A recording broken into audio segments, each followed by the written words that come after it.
बच्चों आप सबको मेरी आवाज आ रही है? Yes sir. हाँ जी।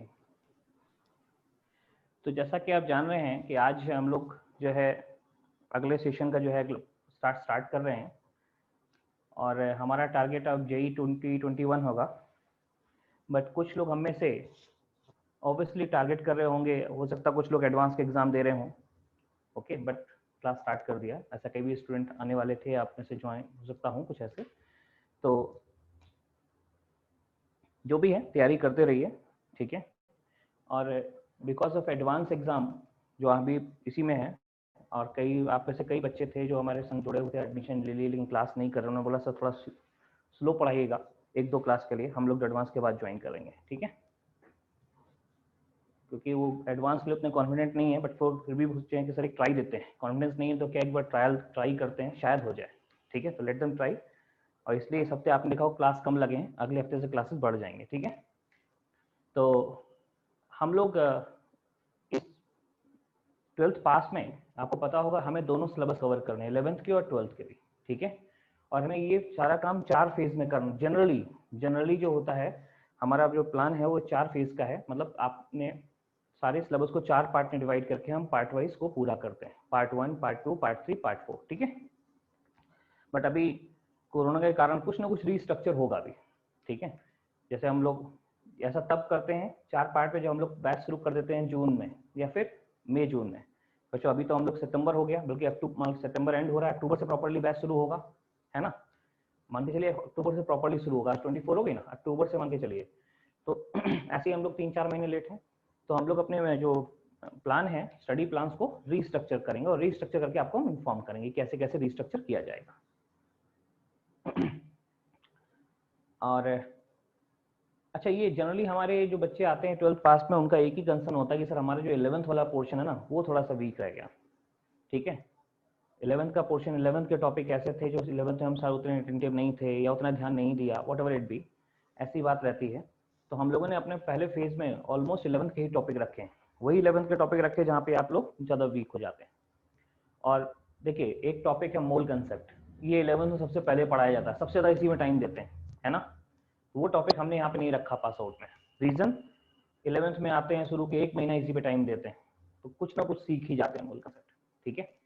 तो मूल कंसेप्ट को फेज 1 में हमने नहीं रखा है, पहले फेज में हमने बाकी टॉपिक रखे हैं, जैसे atomic structure, chemical equilibrium, ionic equilibrium, ठीक है। जिन टॉपिक में हम लोग थोड़ा बात की बात रहती है, ठीक। तो आप बताइए क्या टॉपिक शुरू करना चाहिए अभी? कोई ऐसा टॉपिक जो आप लोग चाहते हैं, कोई प्रेफरेंस है, ये टॉपिक अभी किया जाए तो बेटर होगा। हमने तो बता दिया, हमारे पास जो फेज 1 के टॉपिक एक बार आपको बता देते हैं। Atomic structure, chemical bonding, chemical kinetics, chemical equilibrium, ionic equilibrium, इसका तो हाइड्रोजन NS ब्लॉक। तो क्या टॉपिक स्टार्ट किया जाए, बोलिए आप लोग, जिसमें ज्यादा आपको लगता है प्रैक्टिस की जरूरत, वो शुरू कर लेते हैं। हालांकि सारे टॉपिक इक्वल इंपॉर्टेंस के हैं, सबसे एक क्वेश्चन नहीं आता एडवांस में या मेंस में, जिसमें भी आता है एक क्वेश्चन से ऊपर नहीं आता किसी टॉपिक से। बहुत रेयर है किसी क्वेश्चन टॉपिक से 2 क्वेश्चन हो जाए। अरे 25 तो क्वेश्चन आने हैं, और केमिस्ट्री में टॉपिक कितने हैं? इतने से इससे ज्यादा टॉपिक है केमिस्ट्री में 25 से। मेंस में 25 क्वेश्चन आने हैं और केमिस्ट्री में 25 से ज्यादा टॉपिक हैं, एडवांस में 18 क्वेश्चन आने हैं। तो ऑब्वियसली सारे टॉपिक टच हो जरूरी नहीं है, कुछ ना कोई टॉपिक छूट ही जाता है, ठीक है। तो आप लोग बताइए कोई टॉपिक खास स्टार्ट करना है या हम अपनी तरफ से स्टार्ट करें? Sir equilibrium. इक्विलिब्रियम, गुड, चलिए इक्विलिब्रियम शुरू कर देते हैं। देखो बच्चों, इक्विलिब्रियम के 2 पार्ट हैं, है ना। एक है केमिकल और दूसरा है आयनिक। दोनों इंटरलिंक्ड हैं, बिना केमिकल के आयनिक समझ में आने वाला नहीं है, ठीक है। केमिकल और आयनिक दोनों इंटरलिंक्ड, बस केमिकल समझ गए तो आयनिक खाली उसका एप्लीकेशन है। जिनको केमिकल इक्विलिब्रियम आता है, ठीक है, सारे वही फॉर्मूले वही कंसेप्ट आयनिक में अप्लाई करते हैं उसके एप्लीकेशन को लेते हुए, ठीक है। तो आइए पहले हम लोग केमिकल इक्विलिब्रियम से शुरू करते हैं, राइट। केमिकल और आयनिक दोनों कवर करेंगे इस इक्विलिब्रियम टॉपिक में, ये दोनों ही हमारे हमने फेज 1 में रखे हुए हैं। सो बच्चों, केमिकल इक्विलिब्रियम,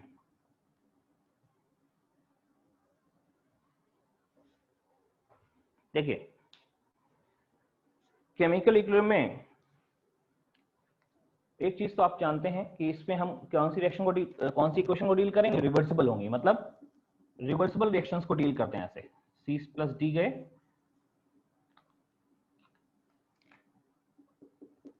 इन रिएक्शंस को हम डील करते हैं। अच्छा, कई बार क्वेश्चन आ सकता है कि रिएक्शन रिवर्सिबल है कि इरिवर्सिबल। बच्चों रिवर्सिबल है कि इरिवर्सिबल, ये आप ऐसे नहीं बता पाओगे रिएक्शन देख के, कुछ गेस कर सकते हो कुछ पॉइंट से। केमिकल इक्विलिब्रियम हमको रिवर्सिबल रिएक्शन पे फोकस करना है, लेकिन क्वेश्चन पहले टाइप के आते हैं, रिएक्शन देख के बताओ रिवर्सिबल है कि इरिवर्सिबल, कैसे बताएंगे? तो एक रिएक्शन इरिवर्सिबल हो जाएगी कब? एक रिएक्शन इरिवर्सिबल हो जाएगी अगर इन सी और डी में से कोई प्रेसिपिटेट हो। अगर आपको लगे कि प्रोडक्ट प्रेसिपिटेट है, a reaction will be irreversible if पहला product is a precipitate, precipitate insoluble होता है बच्चों, C और D में से कोई precipitate हो जाए तो irreversible हो जाएगी। दूसरा तरीका क्या है और कैसे बताएंगे? सर अगर आपको पता हो कि C और D आपस में क्या है, इनर्ट हैं, तो भी इरिवर्सिबल हो जाएगी। बस आइडिया होना चाहिए कि प्रोडक्ट्स आर इनर्ट। तीसरा तरीका क्या है? तीसरा तरीका है आप तब बता पाओगे रिवर्सिबल है कि इरिवर्सिबल जब आप कहोगे सर इन दोनों में से कोई एक प्रोडक्ट गैस हो, C और D में कोई एक गैस हो, रिएक्शन ओपन वेसल में हो जाए।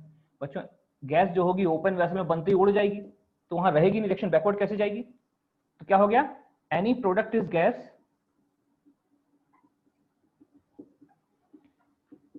and reaction occurs in open vessel।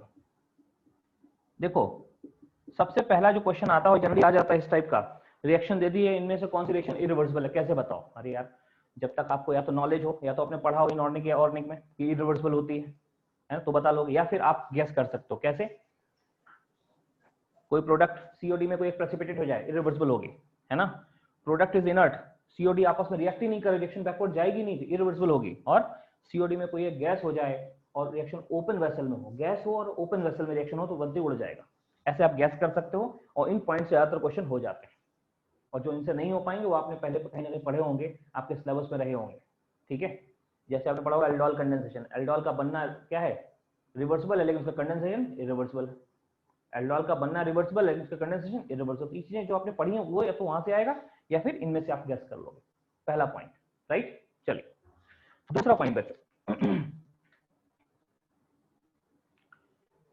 कि एक लॉ आपने पढ़ा होगा, एक होता है लॉ ऑफ मास एक्शन। ये केमिकल इक्विलिब्रियम का एक लॉ है ना, लॉ ऑफ मास एक्शन। लेकिन लॉ पढ़ने से पहले हम एक बात करते हैं, एक्टिव मास क्या होता है। जब वो पूछे एक्टिव मास तो हमें लेना है क्या, एक्टिव मास होता है एक्टिविटी कोएफिशिएंट इनटू मोलरिटी। ध्यान रखना बच्चों, वैसे तो एक्टिव मास जो होता है एक्टिविटी कोएफिशिएंट इनटू मोलरिटी। और ध्यान दीजिए जितने सॉल्यूशन हम पढ़ने जा रहे हैं किसमें,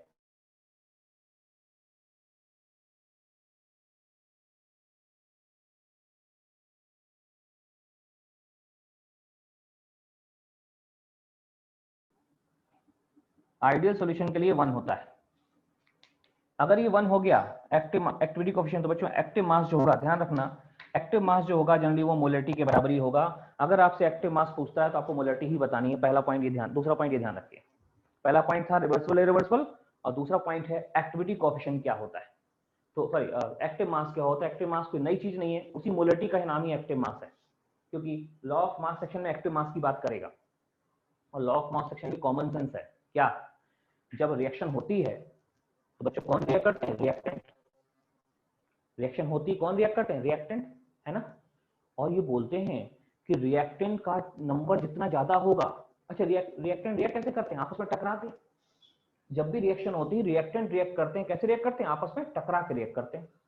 अब बताओ आपस में कोलिजन ज्यादा होंगे रिएक्शन तेजी से होगी, कोलिजन ज्यादा कब होंगे, जब क्राउड ज्यादा होगा, है ना। तो ऐसा बोलते हैं, यही बोलता है लॉ ऑफ मास सेक्शन कि नंबर ऑफ रिएक्टेंट अगर बढ़ेंगे तो रेट ऑफ रिएक्शन बढ़ेगा। यही है law of mass action, simple सी चीज, ठीक है। जैसे होता है ना कि लड़ाई, रेट ऑफ रिएक्शन, रिएक्शन कौन कर रहा है, रिएक्टेंट, रिएक्टेंट का नंबर बढ़ेगा, इनकी पॉपुलेशन बढ़ेगी, इनकी कॉन्सेंट्रेशन बढ़ेगी तो रेट बढ़ेगा। यही बात करता है ये लॉ ऑफ मास एक्शन। लेकिन ये पॉपुलेशन या कॉन्सेंट्रेशन नहीं, इसीलिए एक्टिव मास बोलेगा। और एक्टिव मास हम क्या समझेंगे, मोलरिटी।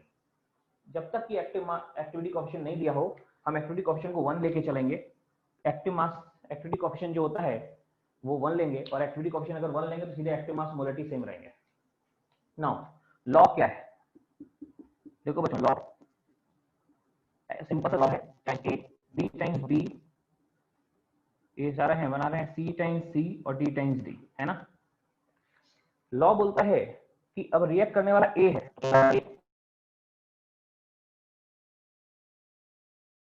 की प्रोपोर्शन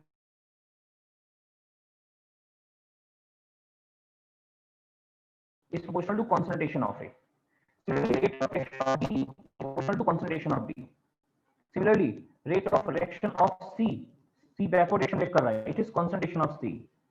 बच्चों हमने concentration लिखना, उसने इसको एक्टिव मास बोला था, बस लिखा नहीं रहे, पॉइंट आप समझ रहे होंगे।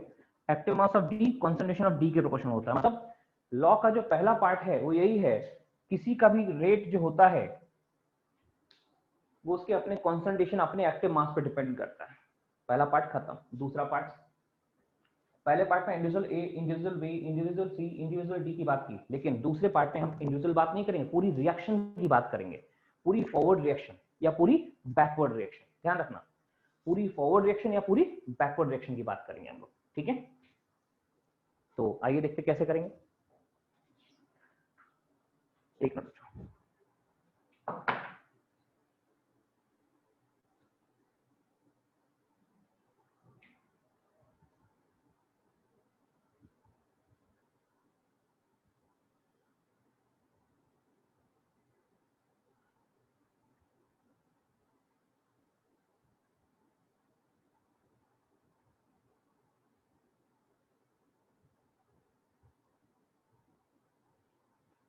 क्वेश्चन हम आप लोगों के लिए इस पे स्क्रीन पे शेयर करेंगे, वहीं हम लोग सॉल्व करेंगे, ठीक है। एक मिनट जरा इसका,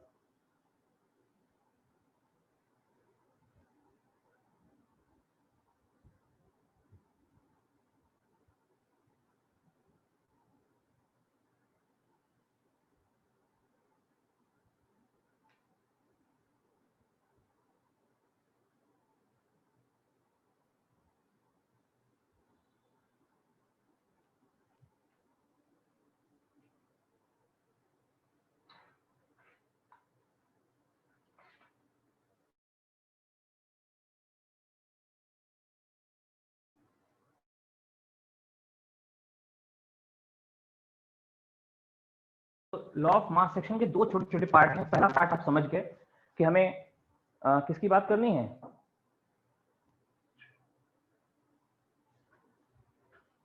हमें पहला पार्ट हमें समझ गए, हमें सिर्फ एक रिएक्शन की बात करनी है। दूसरे पार्ट में, पार्ट बी में, हम पूरी कंप्लीट रिएक्शन की बात करेंगे। पार्ट बी है कि पार्ट बी में पूरी रिएक्शन की बात करेंगे, फॉर कंप्लीट रिएक्शन।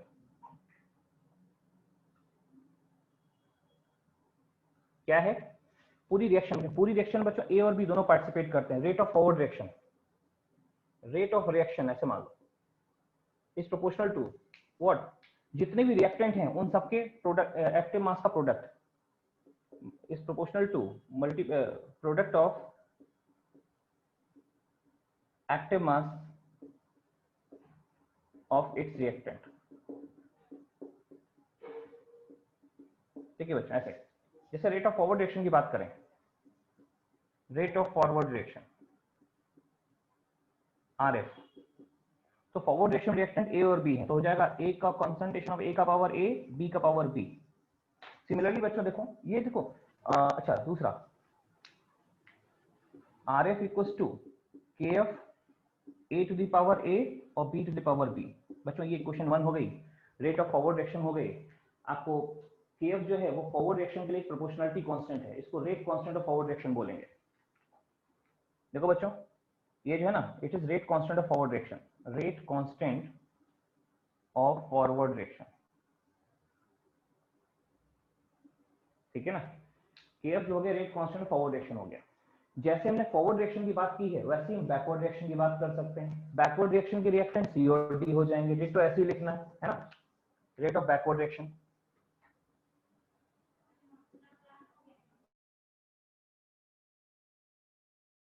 डी का पावर सी और डी का पावर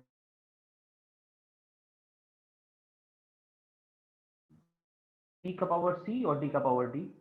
ध्यान रखो बच्चों, ये Kb जो होता है ना, ये क्या है, Kb it is rate constant of backward reaction, rate constant of backward reaction.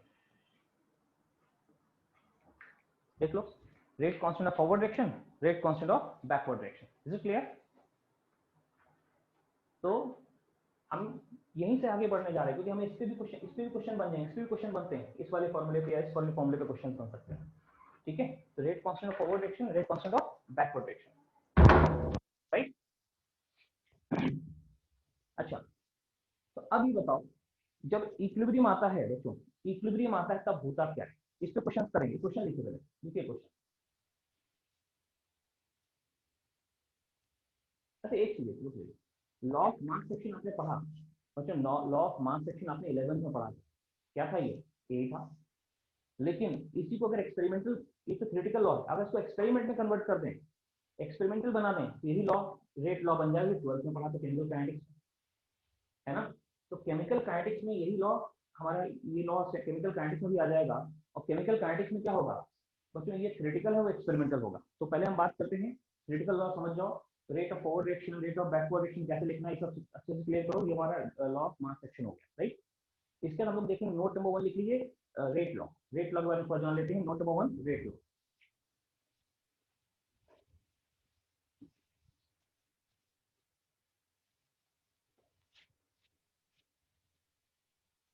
जहां पे आपको लगे ये चीज और डिटेल में लिखानी चाहिए बताते रहिएगा, लेकिन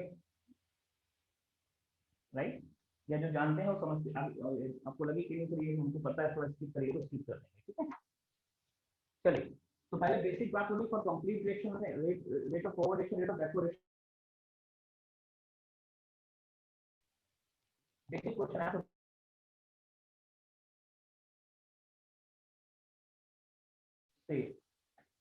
2c प्लस 5d बन रहा है, ऐसा है ना।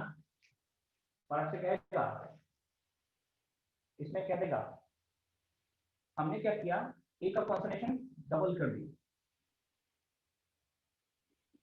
कॉन्सेंट्रेशन ऑफ ए डबल कर दिया, इज डबल। कॉन्सेंट्रेशन ऑफ सी हमने, कॉन्सेंट्रेशन ऑफ बी हमने हाफ कर दिया, और कॉन्सेंट्रेशन ऑफ सी हमने ट्रिपल कर दिया। तो कहेंगे then rate of forward reaction becomes, बताइए क्या हो। रेट लॉ इतना ही लिखा होगा, ये रिएक्शन दी है, इसको डबल कर दिया, इसको हाफ कर दिया, इसको ट्रिपल कर दिया, कैसा रेट ऑफ फॉरवर्ड रिएक्शन से क्या फर्क। फटाफट सोचिए बच्चों, रेट पे क्या फर्क है।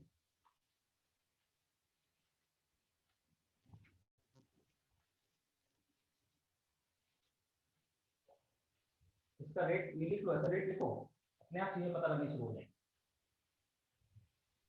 रेट डबल हो जाएगा, डबल हो रहा है, रेट डबल हो रहा है सभी का।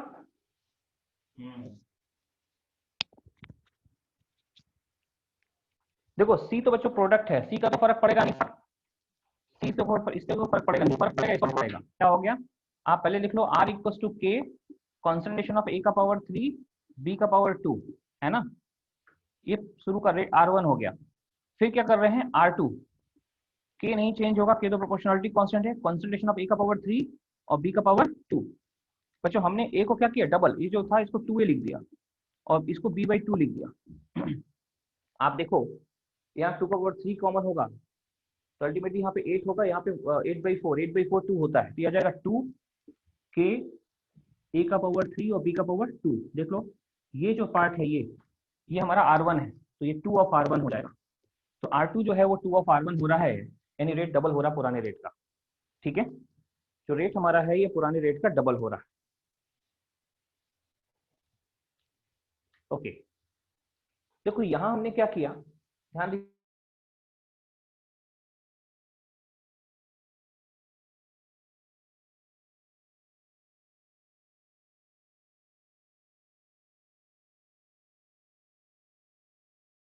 लेते हैं और उसी को हम रेट लॉ बोलते हैं, उसको रेट लॉ बोलते हैं। साथ ही साथ रेट लॉ भी लिख लीजिए, अच्छा रहेगा।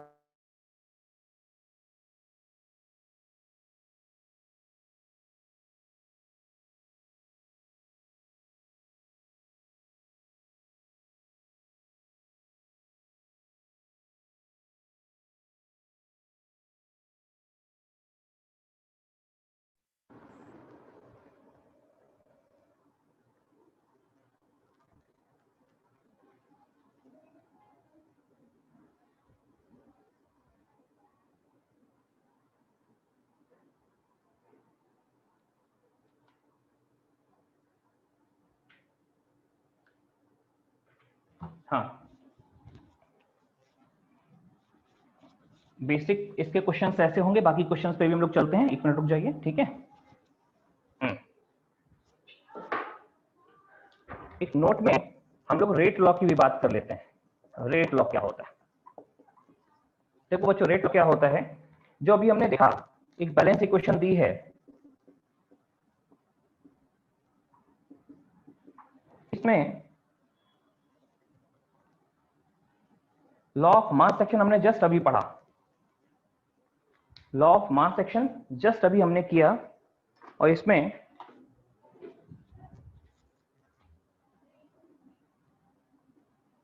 लॉ ऑफ मास एक्शन, ठीक है, और रेट लॉ। पहला तो डिफरेंस यही है कि थ्योरेटिकल है, ये थ्योरेटिकल लॉ है, थ्योरेटिकल लॉ है जो हम पढ़ चुके हैं, ये एक्सपेरिमेंटल। इसको ऐसे लिखते बच्चों, R is proportional to concentration of A का पावर A और B का पावर B, ठीक है। ये R equals to constant KF power A और B का पावर B। अच्छा, यहां कैसे लिखते हैं, एक्सपेरिमेंटल है, लिखते वही हैं, R is proportional to A का पावर समथिंग और B का पावर समथिंग, लेकिन बच्चों ये कोएफिशिएंट नहीं होते हैं, ये नहीं लेना है, बल्कि एक्सपेरिमेंटल लेना है, इसकी पावर x, इसकी पावर y। यहाँ x और y एक्सपेरिमेंटल वैल्यूज हैं जिन्हें हम ऑर्डर बोलते हैं, ठीक है। तो R equals to K, A का पावर x और B का पावर y।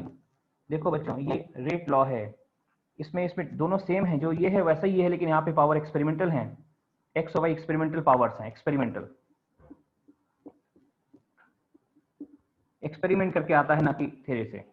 x को बोलते हैं order with respect to a, y को बोलते हैं order with respect to b, और x plus total order x plus y हो जाएगा।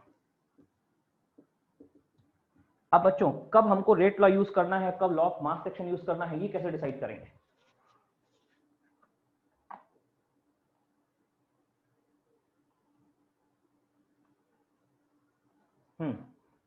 कब ये यूज करना है, कब ये यूज करना है, देखो ये क्वेश्चन की डिमांड पे डिपेंड करेगा। क्वेश्चन में अगर क्वेश्चन देख के पता लग जाएगा कि आपको इसको यूज करना चाहिए, इसको यूज करना चाहिए, ठीक है ना। हाँ, अगर ऑर्डर नहीं दिया है, अगर ऑर्डर की कोई बात नहीं की है, तो आपको यही यूज करना चाहिए, बैलेंस इक्वेशन कोएफिशिएंट लेके सॉल्व करना है। लेकिन अगर ऑर्डर की बात पूछा गया है, ऑर्डर के बारे में कुछ बताया गया है, तो उस केस में फिर हमको ये यूज करना है, ठीक है। तो दोनों ही यूजफुल हैं, लेकिन वहां क्या यूज करना है क्वेश्चन में, क्वेश्चन की डिमांड पे डिपेंड करेगा। एक्सपेरिमेंटल डाटा दिया तो उधर जाइए, नहीं दिया तो उधर जाइए, ठीक है। ये आपको डिसाइड करना, दोनों ही यूजफुल है, दोनों एक ही टाइप के लॉ है। अच्छा, एक चीज है, ऑर्डर के बारे में आपने सुना होगा क्या, ये जो एक्स वाई जो है ना, ये क्या हो सकते हैं, ये positive, negative, zero, even fraction, positive, negative, zero, even fraction कुछ हो सकते हैं, एक ऑर्डर ऑपरेशन। ये काइनेटिक्स का पार्ट है, तो ऑर्डर कैन बी, बल्कि अब हमारे लिए तो कुछ काइनेटिक्स और ये सब है ही नहीं, हम तो एक साथ पढ़ सकते हैं। तो ध्यान रखिएगा बच्चों कि ये जो है ना ऑर्डर, ये पॉजिटिव हो सकता है, नेगेटिव हो सकता है, जीरो हो सकता है, फ्रैक्शन हो सकता है, ठीक है।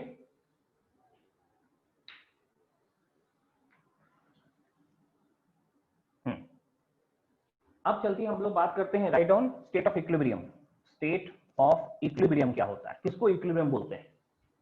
तो ध्यान दीजिएगा बच्चों, ए और बी से बन रहा है क्या, सी और डी। देखिए ऐसे, ए और बी से सी और डी बन रहा है, राइट।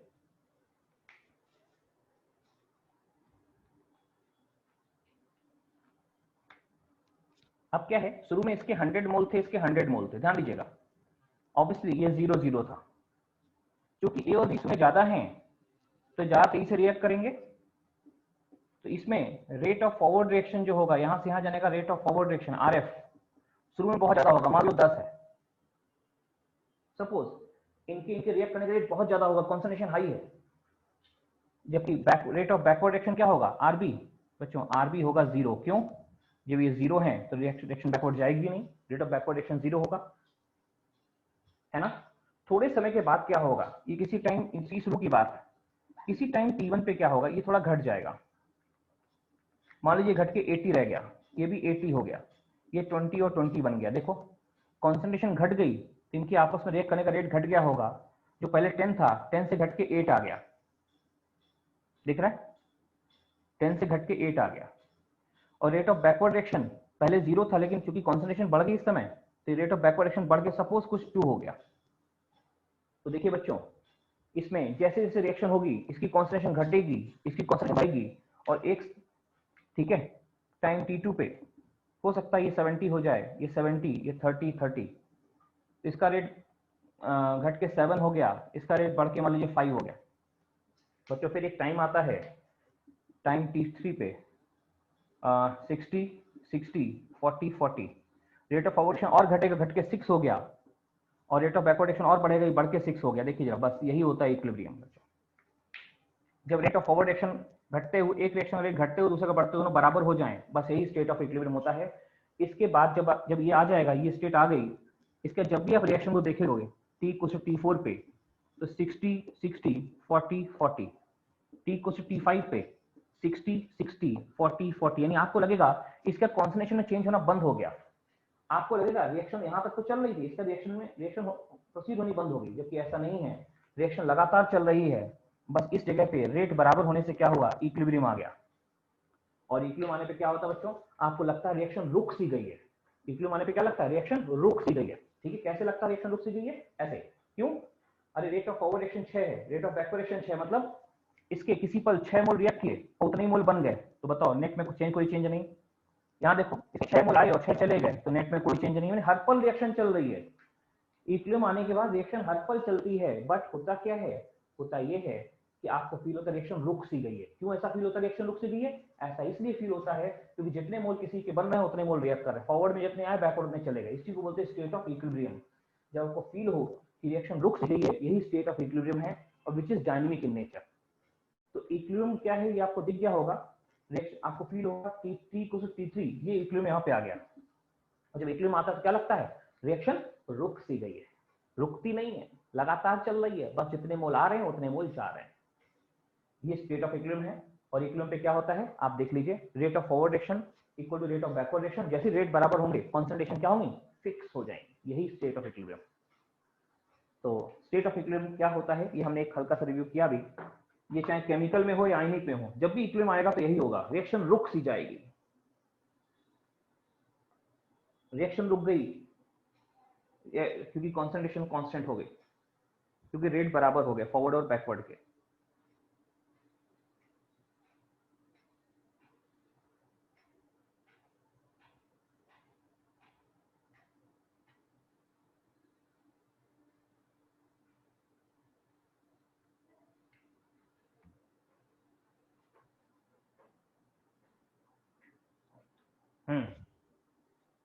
देखो इक्विलिब्रियम पे क्या होता है, ये पॉइंट हमने डिस्कस किए।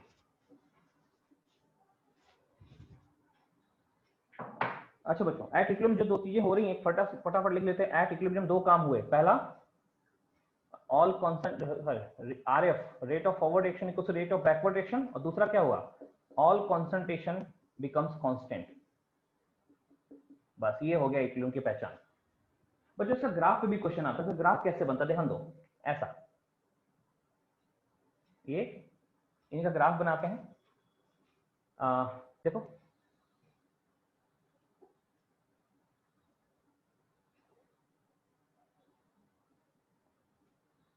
है क्या, a rate of forward action शुरू में ज्यादा था, 10 था, ये 10 से घट रहा है फिलहाल, ये 10 से घट रहा है, रेट ऑफ फॉरवर्ड एक्शन घट रहा है।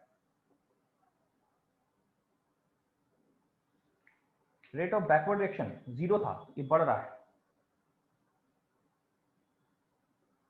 और जब इक्विलिब्रियम दोनों बराबर हो गई तभी इसी से हमें इक्विलिब्रियम आ गया। देखो ये इक्विलिब्रियम का टाइम। कॉन्सेंट्रेशन की अगर बात करें तो भी ऐसे ही बनेगा। यहाँ y एक्सिस पे रेट थे, x एक्सिस पे कॉन्सेंट्रेशन थी, ठीक है ना। देखो बच्चों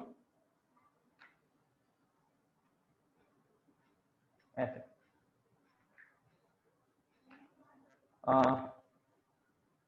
कॉन्सेंट्रेशन 100 थी रिएक्टेंट की, ये घटते घटते 60 हो जाती है, उससे कांस्टेंट हो गई। प्रोडक्ट की कॉन्सेंट्रेशन 0 थी, ये बढ़ते बढ़ते 40 हो जाती है।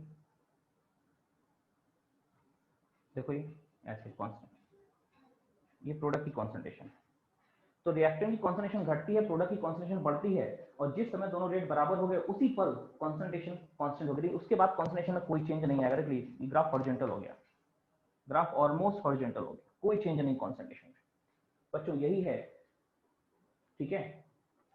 जब इक्विलिब्रियम आता है दोनों रेट फॉरवर्ड एक्शन रेट बराबर लेकिन कॉन्सेंट्रेशन कांस्टेंट, रेट के बराबर होने से कॉन्सेंट्रेशन कांस्टेंट हो गया। ये पूरी चीज आपके सामने है, यही स्टेट ऑफ इक्विलिब्रियम है, ठीक है। स्टेट ऑफ इक्विलिब्रियम यहीं से डिफाइन करते हैं हम लोग।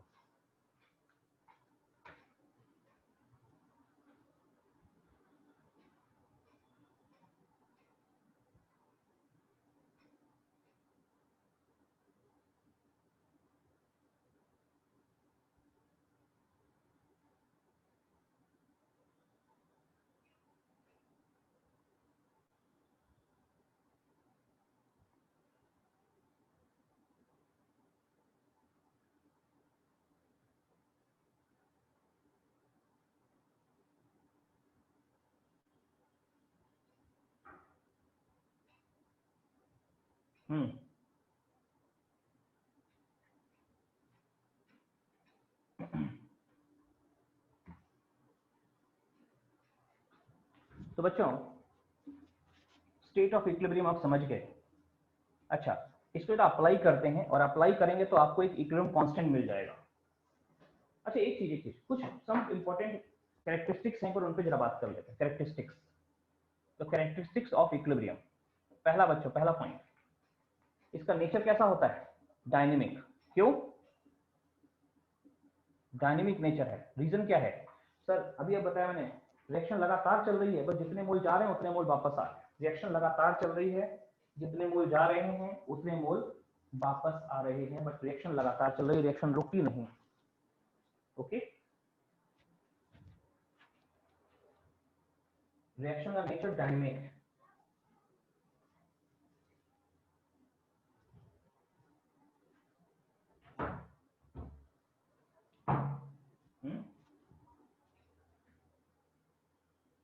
दूसरा,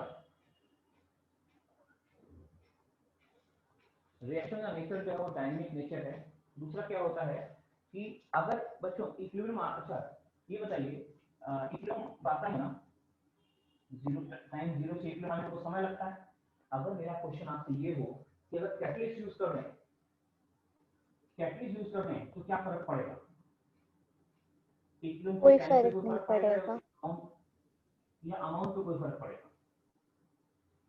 इक्विलिब्रियम आने के टाइम पे फर्क पड़ सकता है या अमाउंट इलेक्ट्रॉन प्रोडक्ट अमाउंट पे फर्क पड़ेगा? किसी एक पे फर्क पड़ेगा, बताओ। इक्विलिब्रियम के आने पे टाइम पे फर्क पड़ेगा। सिर्फ टाइम पे फर्क पड़ेगा, टाइम पे इक्विलिब्रियम जल्दी आ जाएगा, इक्विलिब्रियम जल्दी आ जाएगा, है ना।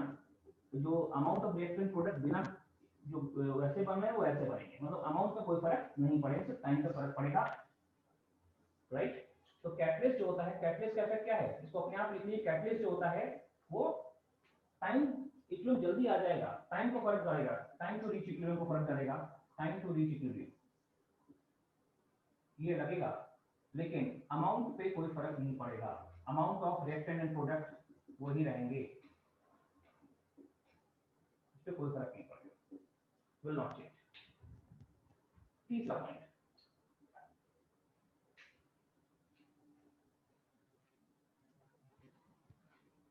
देखो बच्चों इक्विलिब्रियम जो होता है अगर ऐसा लिखा जाए a प्लस बी से c प्लस डी, है ना, a प्लस बी से c प्लस डी या a प्लस बी से c प्लस डी। अगर मैं पूछूं आपसे ये 100 था, ये 100 था, ये 0 0, इक्विलिब्रियम आएगा? आप बोलोगे बिल्कुल आएगा सर, इक्विलिब्रियम आएगा। लेकिन अगर ये दोनों 0 0 लेते, इनको 100 100 लेते, ये 100 ये 100, तो इक्विलिब्रियम आता? तो भी इक्विलिब्रियम आता। यही नहीं, अगर आप ऐसा करते, इस a को लेते 20, इसको 20 लेते, इसको 80, इसको 80, यहाँ से शुरुआत करते, तो भी इक्विलिब्रियम आता। यानी इक्विलिब्रियम आने के लिए खाली रिएक्टेंट साइड से रिएक्शन स्टार्ट करें जरूरी नहीं है। आप रिएक्शन को खाली रिएक्टेंट साइड से स्टार्ट कर सकते हैं, खाली प्रोडक्ट साइड से स्टार्ट कर सकते हैं, या थोड़ा इनिशियली सब कुछ थोड़ा थोड़ा मिला के स्टार्ट कर सकते हैं। इक्विलिब्रियम आएगा ही आएगा। याद करिए, जब फिजिक्स में हम लोग पढ़ते हैं ना पेंडुलम, ऐसे ये इसका इक्विलिब्रियम पोजीशन है ना, ऐसे इसको इधर उठा के छोड़िए तो भी यहीं रुकेगा, आके ज्यादा उठा के छोड़िए तो भी यहीं रुकेगा, आप इस साइड उठा के छोड़िए तो भी वहीं रुकेगा। ये नहीं कि सर उठा के छोड़ा तो इक्विलिब्रियम चेंज होगा, इक्विलिब्रियम चेंज, इक्विलिब्रियम वहीं पे आएगा। उसी प्रकार रिएक्शन होती है। अगर आप रिएक्शन कहीं से भी शुरू करो, केवल रिएक्टेंट साइड से शुरू करो, केवल प्रोडक्ट को लेकर शुरू करो, या इन बिटवीन सबको लेकर थोड़ा थोड़ा शुरू करो, है ना, अमाउंट कुछ भी लो, जो नहीं कि 100 ही लेके शुरू करो बच्चों, कुछ भी अमाउंट लो, इक्विलिब्रियम आएगा ही आएगा। मैंने 100 लिखा ही नहीं कि सर 100 ही लेना है, जो मन करे रैंडम अमाउंट कुछ भी लो, इक्विलिब्रियम रीच हो ही जाएगा। तो equilibrium can be reach from either direction, from reactant side equilibrium आ जाएगा, फ्रॉम प्रोडक्ट साइड इक्विलिब्रियम आ जाएगा, या थोड़ा रिएक्टेंट थोड़ा प्रोडक्ट लेके चलें, सब साइड से इक्विलिब्रियम आ जाएगा। ठीक है, इसमें इक्विलिब्रियम आएगा तो इसमें घटते घटते बताए 60, ये घटते घटते 60 हो रहा है, ये बढ़ते बढ़ते 40 हो रहा है, सेम एज ये बढ़ के 60 हो रहा है, घट के 40 हो रहा है। यहाँ देखो ये 20 से बढ़ के 60 हो रहा है, ये 40 हो रहा है। तो इक्विलिब्रियम आ ही रहा है। Equilibrium can be reach from either direction. अगला पॉइंट यही है, इक्विलिब्रियम रीच करने के लिए जरूरी नहीं कि हम एक ही साइड से शुरू करें, equilibrium can be reach from either direction, कहीं से भी शुरू करिए। इन सबके ग्राफ एक बार बना लीजिए फटाफट, जैसे मैंने ग्राफ बनाए थे ये वाले, ये ग्राफ पहली रिएक्शन के लिए ग्राफ ये है, इस दूसरे और तीसरे के लिए ग्राफ सोचिए कैसा आएगा। पहले वाला ग्राफ तो बना हुआ है, ये रेटो ग्राफ, रेट वर्सेस कॉन्सेंट्रेशन, इसका बनाइए फटाफट, जल्दी रफली बना लीजिए, बहुत स्केल बनाने की जरूरत नहीं है।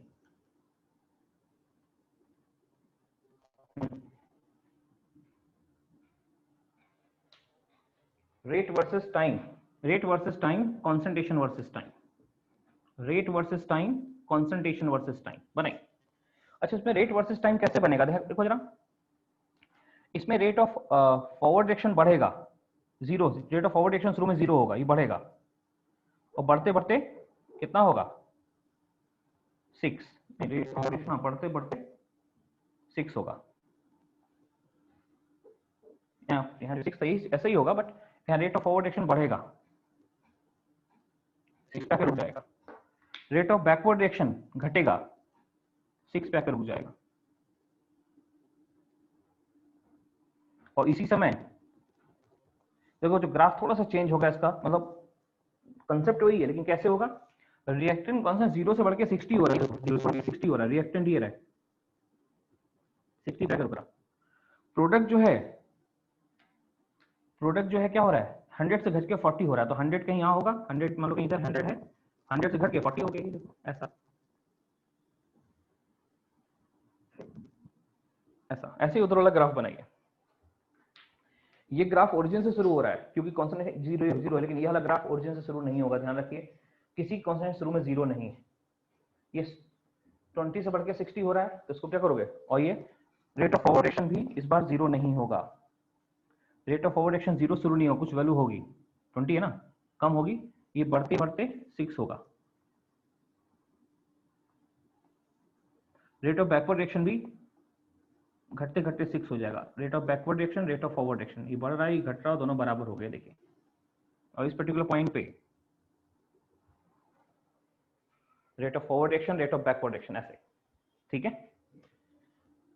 अच्छा, ये ग्राफ अपना बनाइए, मेरे से डिस्कस करिए अगर आपका मेरा ग्राफ सेम नहीं आ रहा तो, ठीक है। इधर देखिए, इधर हम देख रहे हैं कि कॉन्सेंट्रेशन की बात, ये 20 से शुरू हो रहा है, 20 से बढ़ के 60 होना है, 20 से शुरू करना है, 0 से नहीं शुरू करना है, 20 शुरू करना है यहाँ पे, और बढ़ के 60 करना है, 20 से 60 हो गया। और प्रोडक्ट क्या हुआ, 80 से घट के 80 था, 80 से घट के क्या हो गया 48। ऐसा ग्राफ जाएगा, ग्राफ बेस्ड क्वेश्चन। अच्छा, दोनों कॉन्सेंट्रेशन ऐसे ही, पहले वाले का ग्राफ ऑलरेडी बना हुआ है, इसी का ग्राफ था, बाकी दूसरे तीसरे ग्राफ हमने बना लिया, राइट।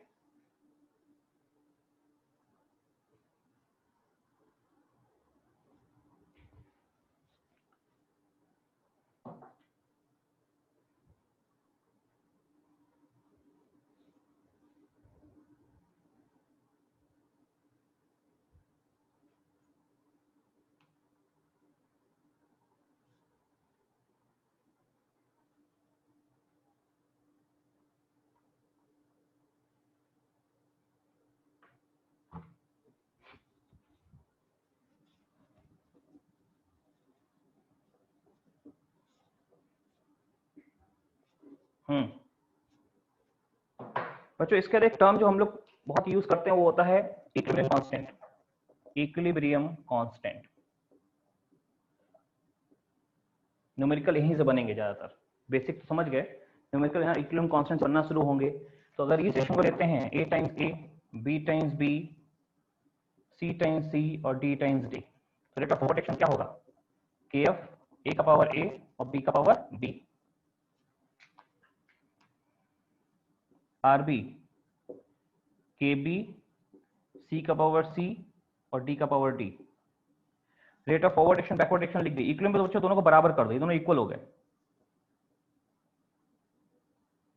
एट इक्विलिब्रियम दोनों को इक्वल करोगे, RF इक्वल्स टू RB, तो KF A का पावर A, B का पावर B, KB C का पावर C और D का पावर D आ गया। देखो बच्चों ऐसे है ना, ये KF है और ये KB इधर डिवाइड कर दो, तो KF अपॉन KB आ गया इधर, इक्वल टू ये KF इधर ऊपर है, तो कॉन्सेंट्रेशन ऑफ A का पावर A और B का पावर B इधर नीचे आ गया। इधर ऐसे इधर देखो ये पूरी कॉन्सेंट्रेशन, ये KB को उधर ले गए, कॉन्सेंट्रेशन ही रह गई, C का पावर C और D का पावर D। देखो बच्चों ये जो होता है ना, यही होता है KF अपॉन KB। इसी KF अपॉन KB को हम लोग KC रख देते हैं, इसी को हम लोग KC रख देंगे, KF upon KB equal to KC, ठीक है, KF upon KB equal to KC।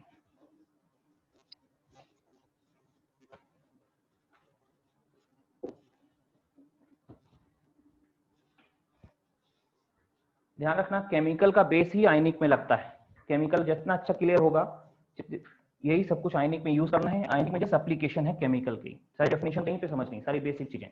अच्छा, तो केसी क्या हो गया बच्चों, ध्यान रखिए, केसी इक्वल टू हो गया केएफ अपॉन केबी, फॉरवर्ड अपॉन बैकवर्ड। केसी हो जाएगा rate constant of forward reaction upon rate constant of backward reaction, है ना। ध्यान रखना फॉरवर्ड ऊपर होगा, बैकवर्ड नीचे होगा, फॉरवर्ड को ही ऊपर लेते हैं, कन्वेंशन है, कोई लॉजिक नहीं, कन्वेंशन है, फॉरवर्ड को ही ऊपर लेना है, ठीक है। ऐसे किसी डिफाइन होता है रेट कांस्टेंट फॉरवर्ड रिएक्शन और rate constant of backward reaction, ठीक है। अगर अच्छा जैसे आपको बच्चों डायरेक्ट केसी लिखना हो, ऐसे लिखा है N2 + 3H2।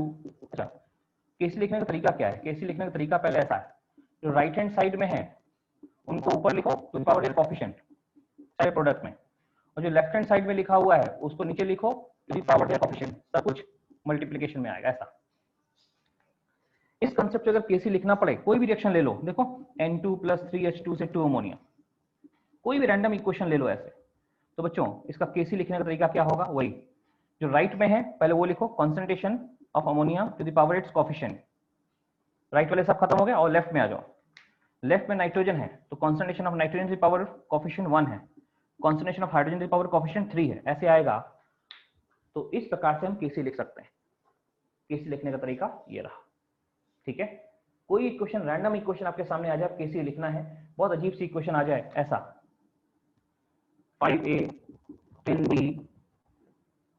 7C 35D, तो सीधे केसी लिखना कैसे, केसी वही लिखना, राइट वाला, राइट में क्या है D मल्टीप्लिकेशन में रहेंगे, लेफ्ट में क्या है A और D मल्टीप्लिकेशन रहेंगे, to the power their respective coefficient, जैसे C का पावर 7 कोएफिशिएंट 7 है, पावर 7 पावर 35, यहाँ पावर 5, यहाँ पावर 10, ये देखिए केसी ऐसे निकाल आएगा, ठीक है, केसी का तरीका ये हो गया।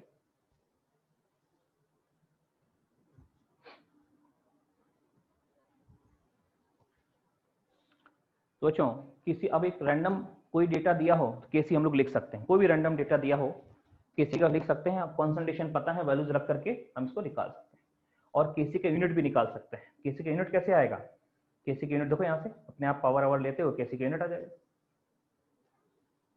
केसी का यूनिट इन्हीं पावर्स को लेते हुए आ जाएगा अपने आप से।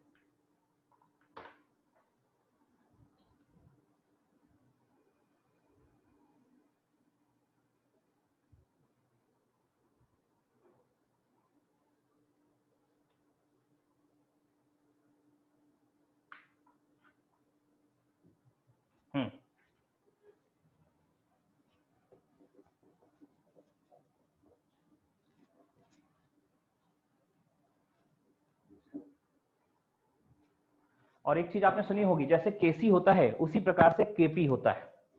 क्या types of equilibrium constant, types of equilibrium constant में आइए तो वैसे तो बहुत सारे होते हैं बच्चों, लेकिन दो हम इंपॉर्टेंट तरीके से पढ़ते हैं। पहला केसी और दूसरा केपी।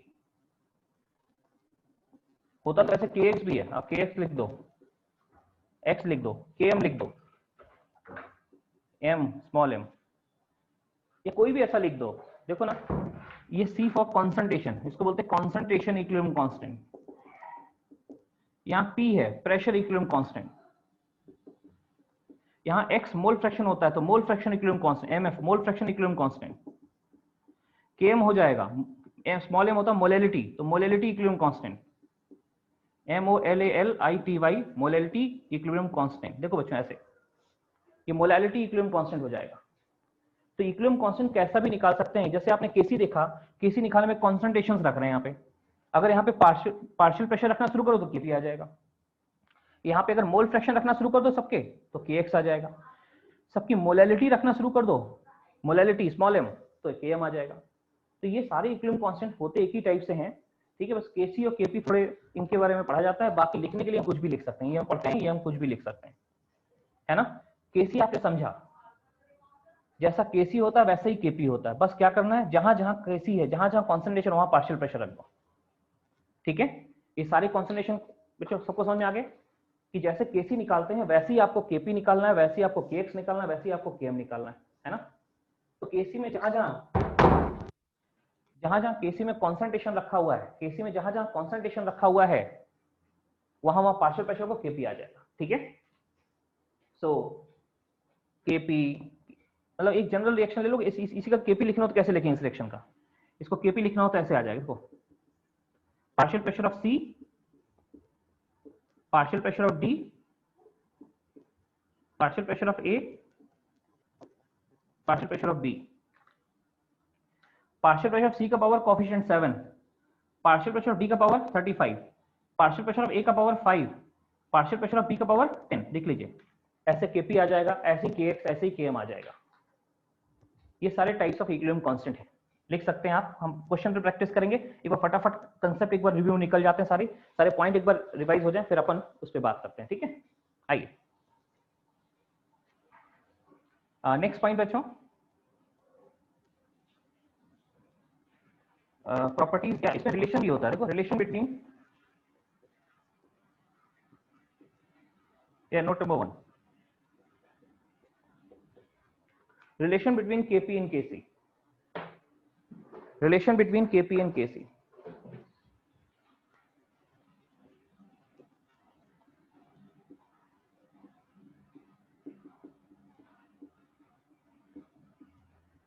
देखो बच्चों, केपी इक्वल टू होता है केसी और आरटी का पावर डेल्टा एम।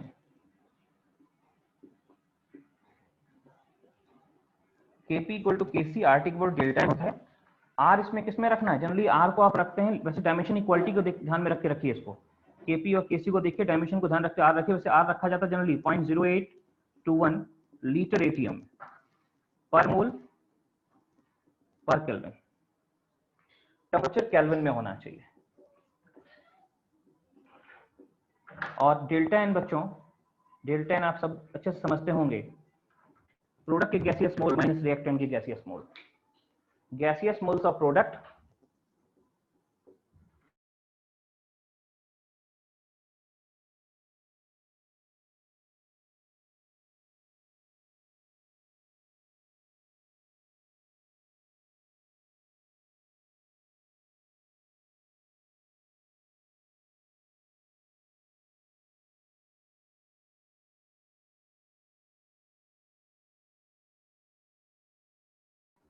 इस प्रकार से प्रोडक्ट के गैसियस मोल्स माइनस रिएक्टेंट के गैसियस मोल्स के थ्रू हम ये काम कर सकते हैं।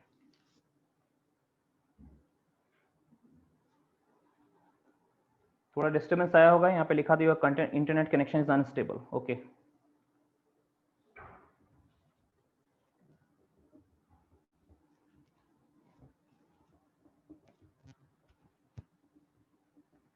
देखो बच्चों, जेई मेन में जो क्वेश्चंस आता है, बल्कि एडवांस में भी, वो मेंस में स्पेशली वो कंसेप्ट बेस्ड क्वेश्चन होता है, सीधे कंसेप्ट की बात आपसे करना चाहेगा। ठीक है, मेंस का क्वेश्चन सीधे कंसेप्ट की बात करना चाहेगा, राइट। न्यूमेरिकल हो सकता कम पूछे, देखिए इनऑर्गेनिक में जैसे आते हैं, ऑर्गेनिक जैसे आते हैं, कई बार केमिकल इक्विलिब्रियम का क्वेश्चन भी इतना हल्का डाल दे जो आप एक्सपेक्ट नहीं कर, आप एक्सपेक्ट करते भारी भरकम न्यूमेरिकल, लेकिन आ गया सिंपल सा, है ना। लिख दो kx पूछ दिया, km पूछ दिया, kx km है क्या, कुछ नहीं, वही kc kp जैसे हैं, जहां पे in place of concentration mole fraction रखो kx आ जाएगा, in place of concentration molality रखो km आ जाएगा, जो भी k के बेस में नीचे लिखा वो कंसंट्रेशन रखो, k निकल आएगा उसका। ठीक है, ओके, आइए अगला पॉइंट, डेल्टा एन निकालने में ध्यान रखना बच्चों, डेल्टा एन निकालना बहुत इंपॉर्टेंट है। ये क्या है, प्रोडक्ट के मोल माइनस रिएक्टेंट के मोल, लेकिन गैस वाले, सिर्फ गैस मोल लेने हैं, ओनली गैस, जैसे सॉलिड लिक्विड को इग्नोर कर देना है। ठीक है, ऐसे लिख देगा CaCO3 सॉलिड से बन जाएगा CaO सॉलिड और प्लस CO2 गैस। तो इसमें इसको लेना ही नहीं है, डेल्टा निकालते समय प्रोडक्ट के गैसियस मोल माइनस रिएक्टेंट के गैसियस मोल में सिर्फ हमें क्या लेना है, डेल्टा एन इक्वल हो जाएगा 2 माइनस 0, सॉरी 1 माइनस 0, प्रोडक्ट के gaseous mole minus reactant gaseous mole, सीधे बना गया। ऐसे आप डेल्टा एन निकालो, सिर्फ गैस के मोल कंसीडर करने हैं, सॉलिड लिक्विड को इग्नोर कर देना है। Note number 2, unit of Kc, unit of Kc और Kp,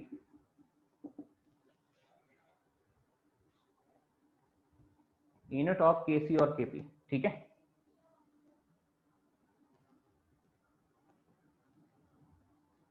तो यूनिट ऑफ Kc होता है इसका, यूनिट ऑफ Kc बच्चों जो भी कॉन्सेंट्रेशन है इसकी power delta N, delta N ऊपर निकालना पता है वही।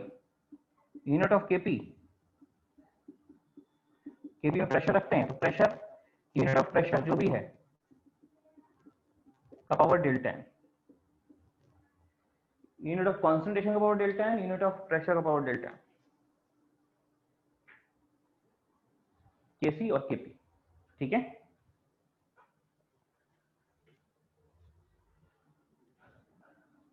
और अगर डेल्टा एन 0 है तो Kc Kp डायमेंशनलेस हो सकते हैं, और बच्चों डेल्टा एन 0 हो गया, डेल्टा एन 0 हो गया तो Kc Kp सेम भी हो जाएंगे। ठीक है, ऐसे। तो Kc और Kp में क्या रिलेशन है, ये पहली बात, right, Kc and Kp। Now बच्चों Kc और Kp हम लिखते कैसे हैं तो बता दिया, लेकिन दो टाइप के इक्विलिब्रियम के लिए लिखते हैं, एक होमोजेनियस, एक हेटेरोजेनियस। ठीक है, तो let us discuss this point also. Questions पे आएंगे इनसे, लेकिन पहले हम देख लें हल्का सा, थोड़ा सा कुछ पॉइंट और हैं।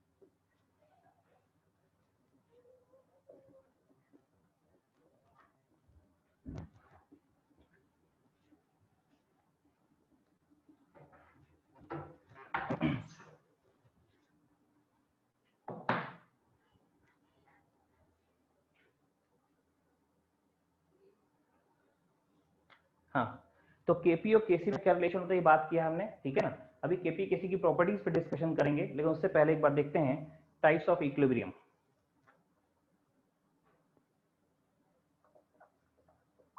टाइप्स ऑफ इक्विलिब्रियम, देखो बच्चों दो टाइप के इक्विलिब्रियम होते हैं, एक होमोजेनियस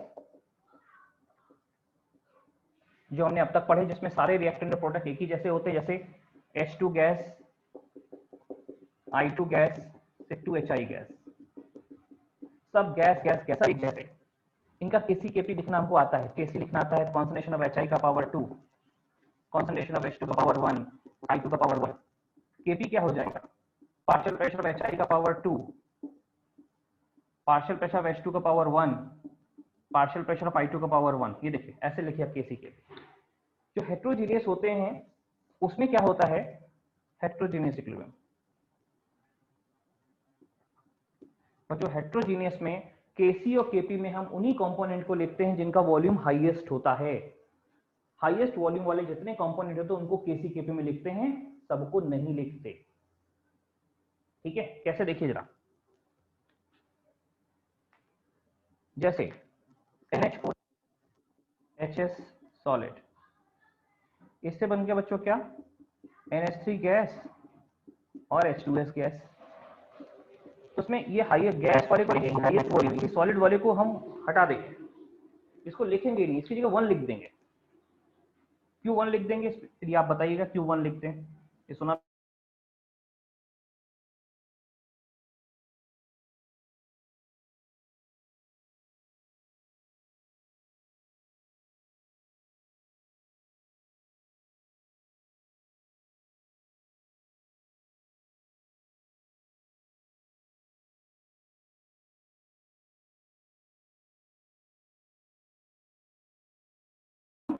तो हेट्रोजीनियस इक्विलिब्रियम जो होता है उसमें हम सिर्फ जिनका वॉल्यूम हाईएस्ट होता है उन्हीं को लिखते हैं, जिनका वॉल्यूम हाईएस्ट होता है उन्हीं को केपी केसी में लिखते हैं, बाकी सबको नहीं लिखते हैं, है ना। अच्छा ये बताइए, हमने यहाँ पे अमोनियम NH4HS को 1 क्यों लिख दिया, कोई बता सकता है? कोई लॉजिक सोचिए, अपने आप आ जाएगा, क्यों किस को 1 लिख दिया, एनीबॉडी? सॉलिड का कंसंट्रेशन 1 लिखते हैं। क्यों लिखते हैं, रीजन? लिखते हैं 1, ओके। सॉलिड नहीं, हाईएस्ट वॉल्यूम को छोड़ के, हाईएस्ट वॉल्यूम को छोड़ के सबको 1 रख देते हैं। अगर हम लोग गैस है तो गैस के सामने सॉलिड को 1 रख देंगे, लिक्विड को 1 रख देंगे, है ना। तो 1 क्यों रखा जा रहा है, 1 मतलब हम 1 क्यों रख रहे हैं?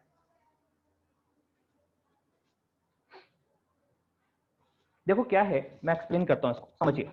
पहले समझ, इसको लिखना ऐसे ही है, जो हेट्रोजीनियस इक्विलिब्रियम में सारे के सारे रिएक्टेंट प्रोडक्ट एक ही फिजिकल स्टेट में होमोजीनियस, केसी केपी लिखने का तरीका बताया। हेट्रोजीनियस में क्या होता है, कम से कम कोई एक ऐसा होगा जो दूसरों से अलग होगा, कोई भी एक अगर दूसरों से अलग है उसे हेट्रोजीनियस इक्विलिब्रियम बोलते हैं, है ना। अच्छा, जो मैंने रीजन आपसे पूछा उसका रीजन समझिए ऐसे, यहां मैं एक्सप्लेन करता हूं। देखो तो बच्चों सिंपल सी चीज, अगर ये सॉलिड है ना, हमने कहा सॉलिड की कॉन्सेंट्रेशन बताओ, किसी पर्टिकुलर पॉइंट पे डेंसिटी बताओ, डेंसिटी या कॉन्सेंट्रेशन कुछ भी, तो आपने कहा इसकी कॉन्सेंट्रेशन C है। फिर मैंने कहा एक काम करो, एक काम करो, इसमें से हमने इतना पार्ट काट के निकाल दिया, अब बताओ जो पार्ट बचा उसकी कॉन्सेंट्रेशन क्या है। आपको पहले कॉन्सेंट्रेशन C थी और सॉलिड है, कॉन्सेंट्रेशन थोड़ी बदलेगी, वही कॉन्सेंट्रेशन रहेगी। देखो हर पॉइंट की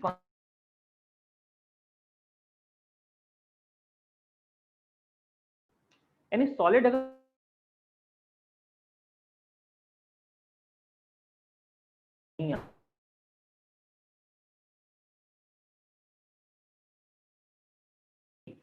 अगर कोई सॉलिड कंपाउंड है तो जो थोड़ा उसका कुछ मास कम करो तो वॉल्यूम भी कम हो जाएगा, अल्टीमेटली रिमेनिंग डेंसिटी जो डेंसिटी यहाँ है वही डेंसिटी यहाँ रहेगी, जो कॉन्सेंट्रेशन है वही कॉन्सेंट्रेशन यहाँ रहेगी। नहीं, सॉलिड के रिएक्ट करने पे बचे हुए सॉलिड की कॉन्सेंट्रेशन या डेंसिटी चेंज नहीं होती।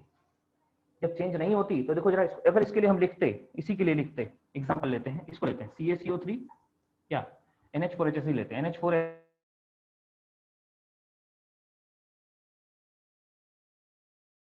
और CO2 gas, sorry H2S gas. इसका केसी लिखते बच्चों, मान लो अपने लिखते कॉन्सेंट्रेशन ऑफ अमोनिया का पावर 1, कॉन्सेंट्रेशन ऑफ H2S का पावर 1 और अपॉन कॉन्सेंट्रेशन ऑफ NH4HS, है ना, पावर 1।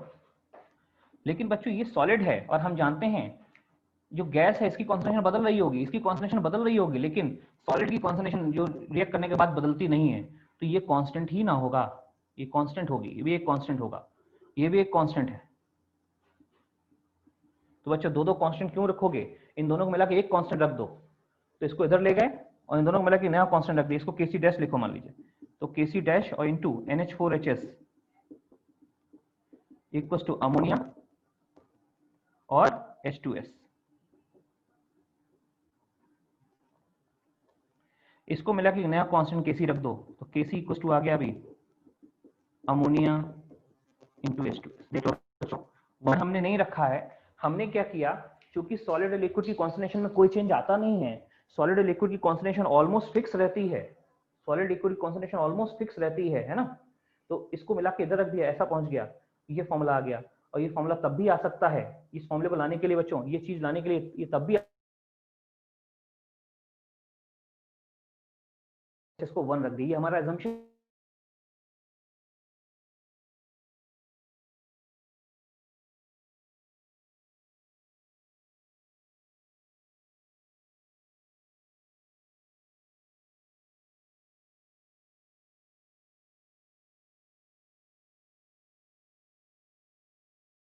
इस कांस्टेंट मिला कि नया कांस्टेंट रख दिया, जिसको हम केसी बोलते हैं। Is it clear? यही फॉर्मूला आ सकता था, सेम फॉर्मूला आ जाता अगर आप इस इक्वेशन में डायरेक्ट इसकी जगह 1 रख दे, सेम फॉर्मूला आया। तो क्या बोलेंगे, हेटेरोजेनेस इक्विलिब्रियम में हम अपने assumption के लिए जो सॉलिड या लिक्विड कंपोनेंट होते हैं गैस के सामने उनको यूनिटी रख देते हैं, यूनिटी रख देते हैं, यूनिटी होते नहीं है, होते हैं वो कांस्टेंट। क्लियर? थ्योरी वाले क्वेश्चन नहीं फंसा देगा, अजीब लिख देगा लैंग्वेज, जो फंस जाएंगे। तो लैंग्वेज जो नहीं फंसना है, बड़े आराम से करना है, ठीक है। चलिए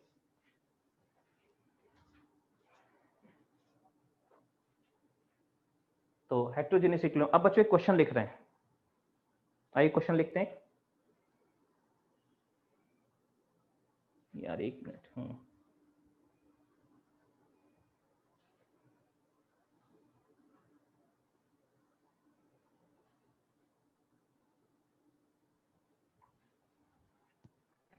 बच्चों एक काम करते हैं, क्वेश्चन करने के लिए, क्वेश्चन तक पहुंचने के लिए बेसिक क्वेश्चन फॉर्मूला बेस्ड तो ऐसे ही हो जाएंगे, है ना। जो अच्छे क्वेश्चंस करने के लिए थोड़ा थोड़ा हमको एक चीज, एक डिग्री ऑफ डिसोसिएशन के बारे में जानना चाहिए। डिग्री ऑफ डिसोसिएशन अल्फा क्या होता है, फ्रैक्शन दैट डिसोसिएट्स, है ना। एक छोटा सा हल्का सा रिव्यू उसका करते हैं, और फिर एक एग्जांपल लेंगे कि कोई भी क्वेश्चन आए, आप उस एग्जांपल में 4 तरीके से करके बताऊंगा, उन 4 में से कोई तरीका अप्लाई करना है, मतलब वो जनरल तरीका है, जनरल थिंकिंग, ठीक है। तो आइए पहले हम लोग बात करते हैं degree of dissociation.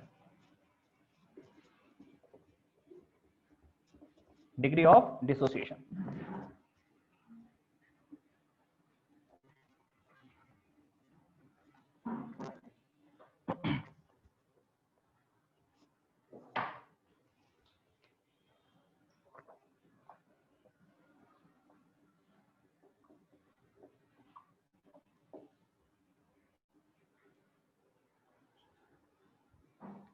Degree of dissociation, right.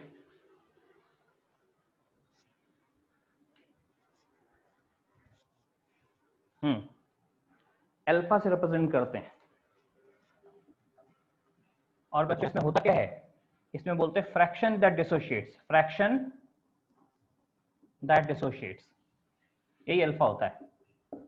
Dissociate और एसोसिएट, एक एसोसिएट्स भी हो सकता है, ठीक है। तो दूसरा, मोल्स डिसोशिएटेड और associated out of 1 mole, moles dissociated और एसोसिएटेड आउट ऑफ 1 मोल, एक से कितना रिएक्ट किया, एक से कितना गया, उसको भी हम क्या बोलते हैं, डिग्री। डिग्री हमेशा फ्रैक्शन यानी एक के रिस्पेक्ट में होता है, ठीक है। फॉर एग्जांपल देखिए,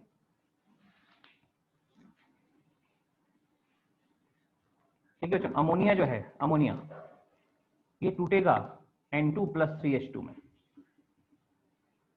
सपोज शुरू में हमने इसके 50 मोल थे या 50 मोल पर लीटर थे, ये 0,0, और किसी टाइम P पे कुछ 50 में से 20 मोल चले गए, कितने बचे, 30 बचे, तो ये 10 मोल बन गया, ये 30 मोल बन गया। अब बच्चों यहाँ क्वेश्चन आ जाए, ये सब मोल दिए हो फिलहाल, मोल पर लीटर या मोल जो भी है कॉमन है।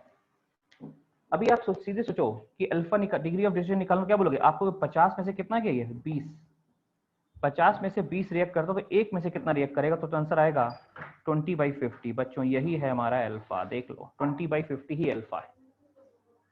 बड़ा आसानी से सोचना है, एक में से कितना गया, जो भी था ठीक है, पर एक में से कितना रिएक्ट किया, और एक में से जितना रिएक्ट करता उसको डिग्री ऑफ डिसोसिएशन बोलते हैं, एक में से कितना गया उसको डिग्री बोलते हैं। राइट। ये लगता है समझ गए हो कि एक में से जाता है उसी को डिग्री ऑफ डिसोसिएशन या डिग्री ऑफ एसोसिएशन बोलते हैं, राइट। फॉर्मूला बनाना कोई फॉर्मूला है नहीं इसका, फॉर्मूला आप चाहो तो बना लो। कैसे, देखो ना, 20 क्या थे जो मोल डिसोशिएट हो गए अपॉन 50 जो इनिशियल मोल, तो डिसोशिएटेड मोल अपॉन इनिशियल मोल, अब फॉर्मूला बना सकते हैं ऐसे। इसका फॉर्मूला अगर लिखने का मन कर रहा है कि आपने पढ़ा होगा तो ऐसे ही पढ़ा होगा कि sir dissociated mole upon initial मोल, डिसोशिएटेड और एसोसिएटेड दोनों ले सकते हैं, और एसोसिएटेड मोल्स और upon total initial moles, initial moles. Moles या कंसंट्रेशन भी ले सकते हैं, ऊपर अगर मोल तो नीचे मोल रखना है, देखिए जो ऊपर रखना है वही नीचे रखना है, जो ऊपर मोल तो नीचे मोल, ऊपर कॉन्सेंट्रेशन तो नीचे कॉन्सेंट्रेशन, ऊपर प्रेशर तो नीचे प्रेशर, जो ऊपर वो नीचे। अल्फा डायमेंशनलेस होगा, अल्फा खुद में डायमेंशनलेस होगा, ठीक है बच्चों, अल्फा जो है वो खुद में डायमेंशनलेस होगा।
हाँ बच्चों, थोड़ा सा इंटरनेट के प्रॉब्लम कारण चला गया था, फिर से कनेक्ट हो गया, ठीक है।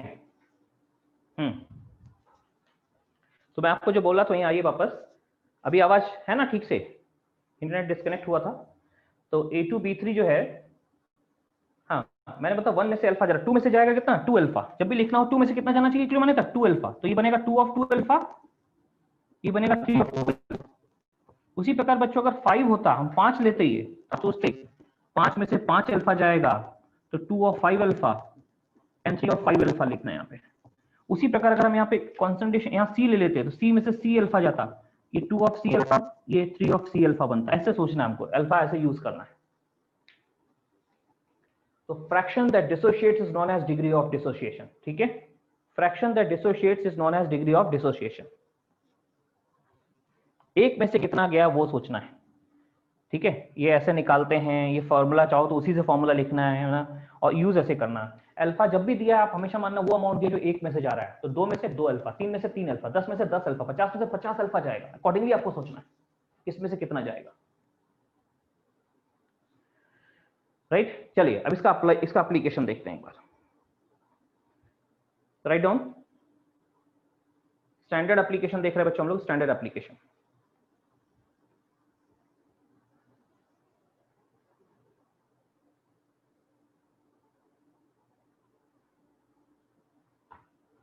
चलिए, तो मैं एक क्वेश्चन ले रहा हूं और उस क्वेश्चन को मैं 4 तरीके से करूंगा, आप भी समझिए उन 4 में से कोई एक तरीका आपको क्वेश्चन में अप्लाई करना है, कैसा भी क्वेश्चन आ जाए। आप फाइनल एप्लीकेशन पे चल रहे हैं। देखिए,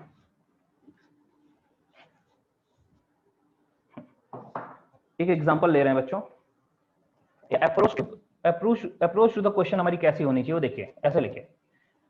हम एक रिएक्शन लेंगे PCl5, आप कुछ भी ले सकते हो, सब कुछ गैस है। PCl5 गैस से ले रहे हैं PCl3 gas plus Cl2 gas, एक है ना, इसी को 4 बार लिखेंगे या पहले 2 बार लिखते हैं। अप्रोच टू द क्वेश्चन लिख लीजिए। Case 1, when concentration is given, इसमें 2 पार्ट होंगे। Part A in terms of general amount, x,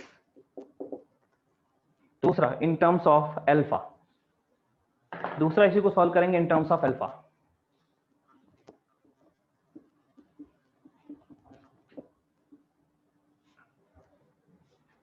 in terms of alpha,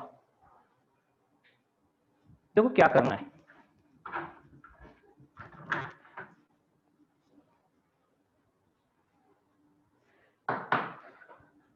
reaction हुई है कौन सी, ये वाली PCl5, सब गैस है बच्चों, PCl3 प्लस Cl2, यहाँ PCl5 से टूटने से PCl3 और Cl2, all are gas gas gas gas, ठीक है।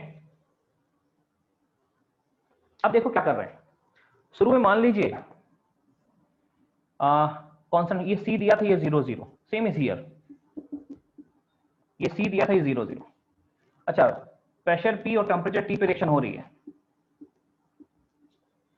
खैर, अब आपने क्या माना, आपने माना, मान लीजिए कि इक्विलिब्रियम आने तक C में से x अमाउंट चला गया, तो किसी टाइम जब इक्विलिब्रियम आया होगा तो C में से इसका कुछ x अमाउंट चला गया, C माइनस x, ये x बन गया, ये x बन गया, है ना। क्योंकि ये मोल पर लीटर था शुरू में, तो ये सब मोल पर लीटर ही है, ऑल दीज आर मोल पर लीटर, मोल पर लीटर, ठीक है, ऑल दीज आर मोल पर लीटर। ओके, देखो जरा,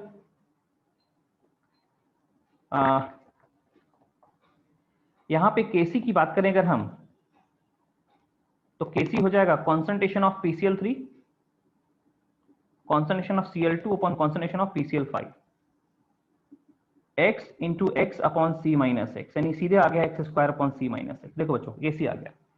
Kp अगर चाहिए आपको, Kp तो आएगा partial pressure of PCl3, partial pressure of Cl2, partial pressure of PCl5। ये अप्रोच आपकी हर क्वेश्चन में ऐसी ही होनी चाहिए। आप शुरू में लिख लो क्या, इनिशियल अमाउंट C है, ये दोनों 0 है, फिर एज्यूम करो कि इक्विलिब्रियम आने पे C माइनस से x, C में से x चला गया, x और x जो ये बना लो उनको, फिर Kc लिख लो। बच्चों यहाँ इस Kc में देखो क्या है, एक ये वेरिएबल है, एक ये है, एक ये, इन 4 में से देखिए 4 चीजें हैं, सॉरी Kc है, x है और C, 3 चीजें हैं बच्चों। 3 में से कोई 2 पता होंगी, तीसरी आप निकाल लोगे, है ना। x, C और Kc में से कोई 3 में से कोई 2 पता होंगे, तीसरा आप निकाल लोगे। अप्रोच ऐसी रखो, जो अननोन है निकल आएगा। एक बार किसी का फॉर्मूला बनाओ तो, एक बार Kp का फॉर्मूला बनाओ तो, ठीक है। ओके, इधर देखो, ये जो Kp आया ना, Kp partial pressure of PCl3 का power 1, partial pressure of Cl2 का power 1, partial pressure of PCl5 का पावर 1, ऐसा है ना।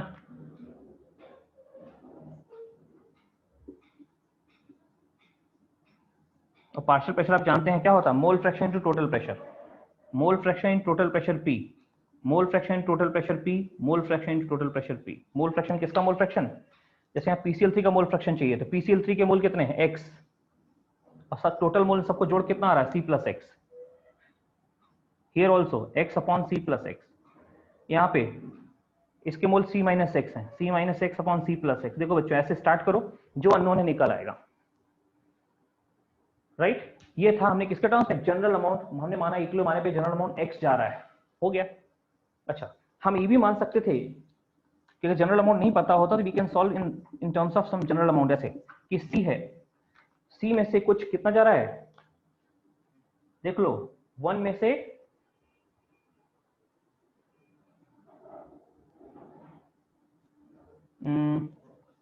वन में से अल्फा जाता, सी में से सी अल्फा जाएगा, ये सी अल्फा और सी अल्फा बनेगा। क्योंकि ये मोल पर लीटर है इसलिए सब जगह मोल पर लीटर होगा, मोल पर लीटर, हर जगह मोल पर लीटर होगा। ठीक है, तो देखिए इसका केसी लिखना है बच्चों, वही फॉर्मूला यही लगेगा, right, PCl3 Cl2 upon PCl5, तो आ जाएगा C alpha into C alpha upon C minus C alpha, तो ये आ जाएगा C alpha square upon 1 minus alpha, 1 minus alpha, ये आ गया केसी। शुरू करो बच्चों, तीन चीजें अननोन है, केसी, सी और अल्फा, तीन ही वेरिएबल है, सी अल्फा और केसी। बच्चों दो पता होंगे, तीसरा आप निकाल लोगे, राइट। इसी प्रकार से केपी है, केपी में भी क्या हो गया, पार्शियल प्रेशर चाहिए, तो पार्शियल प्रेशर पहले का, पार्शियल प्रेशर दूसरे का, पार्शियल प्रेशर फिर का। पार्शियल प्रेशर होता क्या है, मोल फ्रैक्शन टोटल प्रेशर, तो mole fraction into total pressure, mole fraction into total pressure, mole fraction into total pressure, right. Mole fraction इसका कितना है, सी अल्फा अपॉन, दो सबको जोड़ दो, C plus C alpha, C alpha upon C plus C alpha, और यहाँ इसके मोल सी माइनस सी अल्फा है, तो सी माइनस सी अल्फा और सबको जोड़ दो, सी प्लस सी अल्फा आ जाएंगे बच्चों, सी तो कैंसिल हो जाएगा, यह आ जाएगा alpha square P upon 1 plus 1, ये बचेगा यहाँ पे, देख लीजिए। तो जब भी क्वेश्चन दिया हो, अगर आपको कंसंट्रेशन टर्म्स में दो ही तरीके हैं, या तो इस अप्रोच के थ्रू चलिए, इस अप्रोच के थ्रू चलिए, स्टार्ट करिए, जो आपको पता होगा वो ठीक है, जो नहीं पता होगा हम कैलकुलेट कर लेंगे। जनरल अमाउंट एक्स अज्यूम करिए, अल्फा अज्यूम करिए, जिसके टर्म्स में आपको क्वेश्चन की बात की जाए वैसे करिए, आगे बढ़िए, है ना। तो केस 1 था जब कॉन्सेंट्रेशन दी हुई है, नोट कर लो। फिर हम देखते हैं केस 2 क्या होगा जब कॉन्सेंट्रेशन नहीं दी हुई है। केस 2,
हाँ जी देखिए, केस 2 बच्चों क्या होगा, जब आपको इसी की कॉपी है केस 2, क्या, व्हेन कॉन्सेंट्रेशन नहीं, मोल्स आर गिवन, समझो, मोल्स आर गिवन,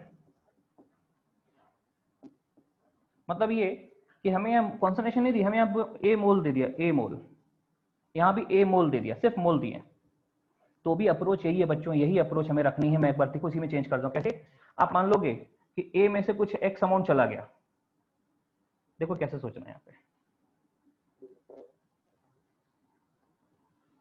आप सोचोगे इक्वल आने पे ए में से कुछ एक्स अमाउंट चला गया या वाई अमाउंट चला गया, ये मोल हो गए, यहाँ एक्स मोल, ये एक्स मोल, सब मोल आ गए, फिर क्या करोगे बच्चों, कंटेनर का वॉल्यूम जो होगा, क्योंकि हमें केसी निकालने के लिए तो क्या रखना पड़ेगा, मोल थोड़ी चाहिए, हमें तो कंसंट्रेशन चाहिए, तो इसको पहले डिवाइड करो, कैसे, ए माइनस एक्स अपॉन वॉल्यूम, ये मोल पर लीटर, वॉल्यूम से डिवाइड करो, एक्स बाई बी मोल पर लीटर,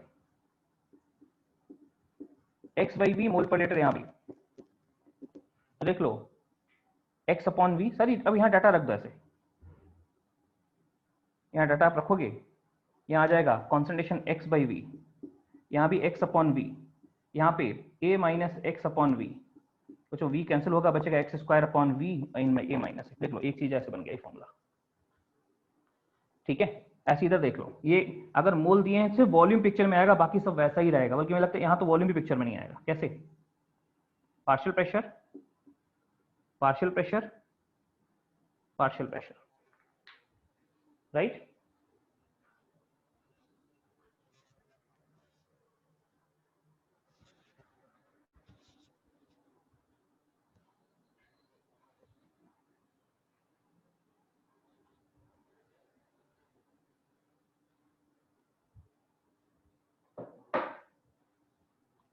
क्या होगा? मोल fraction in total pressure, mole fraction into total pressure, mole fraction into total pressure, है ना। अब देखो इसके मोल फ्रैक्शन, इसके मोल कितने x, और सबका सम, तीन सबका सम निकालो कितना, a प्लस एक्स, ऐसा। Same is here, x upon a plus x, यहाँ आ जाएगा a minus X upon a plus x. देखो ऐसे बन गया ये अप्रोच। अप्रोच ऐसी रखो बच्चों, जो क्वेश्चन की अप्रोच मैंने बताई है, आपकी अप्रोच ऐसी होनी चाहिए, क्वेश्चन आंसर अपने आप आ जाएगा। ठीक है, ऐसे रखो, जो अननोन है सारा डेटा रख दो, अपने आप अननोन चीज कैलकुलेट हो जाएगी। इन टर्म्स ऑफ अल्फा होता तो क्या करते बच्चों, यहाँ भी कोई दिक्कत नहीं। अल्फा के टर्म्स में क्या सोचते आप, सोचते ए मोल है तो ए माइनस ए अल्फा मोल बचेंगे, मोल ही बचेंगे। यहाँ ए अल्फा, यहाँ ऐसा मोल होंगे, और मोल अपॉन वॉल्यूम करोगे, देखो ना, ए माइनस ए अल्फा अपॉन वॉल्यूम, ए अल्फा अपॉन वॉल्यूम, आगे मोल पर लीटर, मोल पर लीटर हो जाएंगे। जहां जैसे यहाँ क्या चाहिए,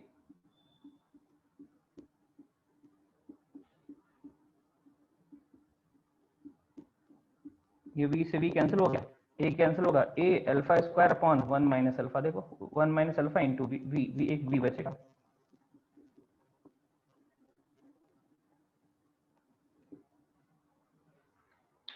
ठीक है,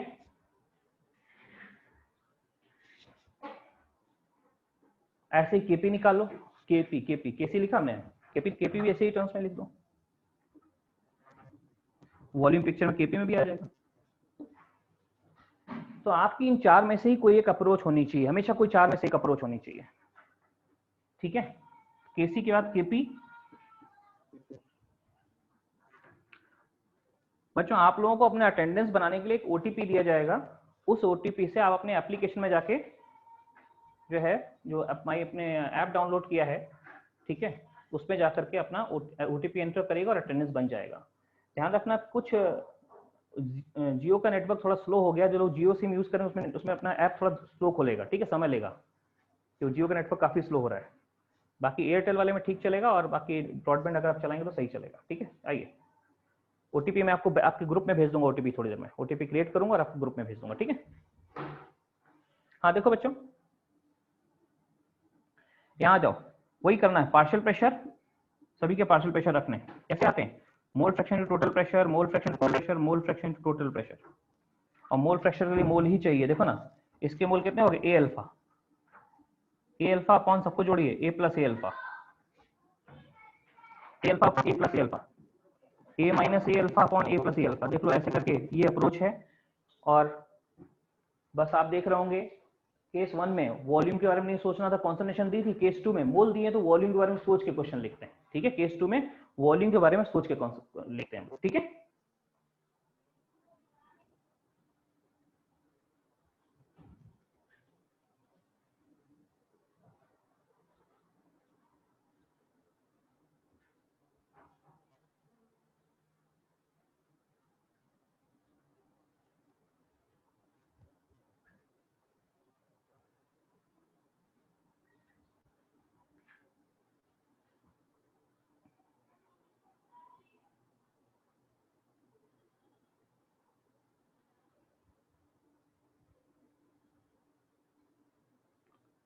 क्वेश्चन जब भी देंगे बच्चों, इन चार में से कोई एक अप्रोच फॉलो करें। एक और एक्स्ट्रा अप्रोच हमारे पास होती है, एक अप्रोच और होती है, कैसी, वो हम अलग से लिखेंगे। बदल भाई ज्यादातर क्वेश्चन में चार में से कोई एक अप्रोच आपको फॉलो करनी है। ठीक है, एक अप्रोच हमारे पास और आएगी, वो क्या होगी, जिसमें हम डायरेक्ट प्रेशर के टर्म्स में क्वेश्चन को सॉल्व करेंगे, डायरेक्ट प्रेशर के टर्म्स में, और कई बार वो अप्रोच ज्यादा आसान रहती है हमारे लिए। तो एक लिखे नोट नंबर 1, और आप देखना है इसके बाद हम इन्हीं अप्रोच को यूज करेंगे। ठीक है, इन्हीं अप्रोच को यूज करके हम क्वेश्चन सॉल्व करेंगे, चार अप्रोच आपको बताएंगे। ठीक है, इन्हीं चार को अप्रोच को देख के क्वेश्चन सॉल्व करेंगे। देखिए जरा,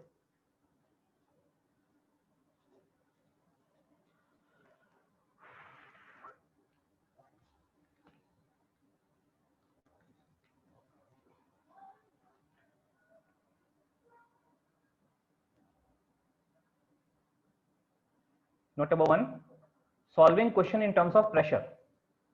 Solving question in terms of pressure.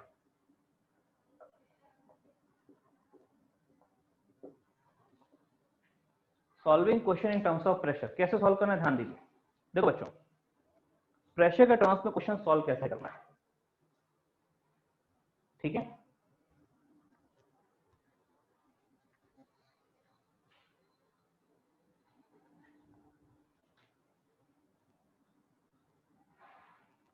Solving question in terms of pressure में ऐसे करना है, ध्यान दीजिए कि मान लीजिए ऐसे दे देगा, हमको एक चीज पता है क्या, पीवी इक्वल टू एनआरटी है ना, तो पी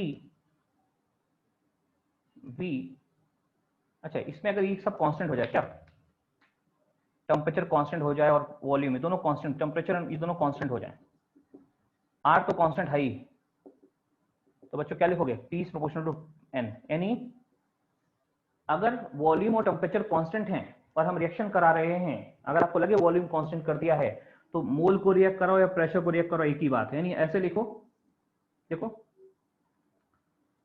PCl5